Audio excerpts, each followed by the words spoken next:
కానీ మాకు కూడా ఒక గోల్ ఉంది కదా, మా అందరికీ కూడా ఒక గోల్ ఉంది. ఏంటి? మా పిల్లలందరూ కూడా మీలాగే ఒక మంచి గవర్నమెంట్ జాబ్లో ఉండాలి. అది మా గోల్ కదా. మరి మీరేం చేయాలి? ఎలా అయితే తన కోరుకున్న ప్లేస్లో ఒక మంచి పొజిషన్లో నిలబడిందో మీరందరూ కూడా మేడంని స్ఫూర్తిగా తీసుకొని మీ గోల్ని రీచ్ అవ్వాలి. దీనివల్ల మాకు మంచి పేరు వస్తుంది, మీకు క్లాసెస్ తీసుకున్న మీ టీచర్కి కూడా మంచి పేరు వస్తుంది. నా కోరిక ఇది ఒక్కటే, నా స్కూల్లో చదివిన పిల్లలు ఒక మంచి పొజిషన్లో ఉండాలి. ఎందుకంటే ఆల్రెడీ వేరే కేజీబీవీస్లో చాలా మందికి గవర్నమెంట్ జాబ్స్ వచ్చాయి. వాళ్ళందరూ కూడా లిస్టులు పెడుతుంటే అరే నా స్కూల్లో ఒక్క అమ్మాయి కూడా లేదు, నా పిల్లలు ఎప్పుడు సాధిస్తారు అని నాకు అనిపించేది. మరి ఇప్పటి నుంచి అయినా మీరు నా కోరికని నెరవేరుస్తారని నేను అనుకుంటున్నాను.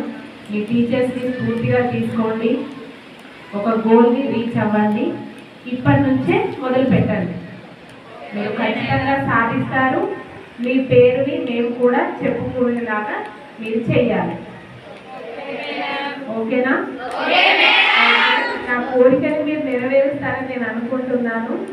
అలాగే విజయ మేడం కూడా ఓకే, స్టార్టింగ్లో కొంచెం ఇబ్బంది పెట్టిన మేడం గారు మన స్కూల్కే కాదు, డిస్ట్రిక్ట్కి కూడా కాదు, స్టేట్ లెవెల్లో నర్సింగ్ పిల్లలందరికీ కూడా మీకు ఎట్లా అయితే క్వశ్చన్ పేపర్స్ అరేంజ్ చేస్తున్నారో స్టేట్లో ఉన్న నర్సింగ్ పిల్లలందరికీ కూడా క్వశ్చన్ పేపర్స్ అరేంజ్ చేసేవాళ్ళు.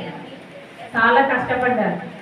ఏ టైంలో మనకి గ్రూప్లలో పెడతారు మీకు తెలియదు, కానీ ఏ టైంలో పెట్టినా కూడా ఆ టైంకి తగ్గట్టు పేపర్స్ అరేంజ్ చేసి పెట్టడంలో మన విజయ మేడం ఫస్ట్ ఉంటారు.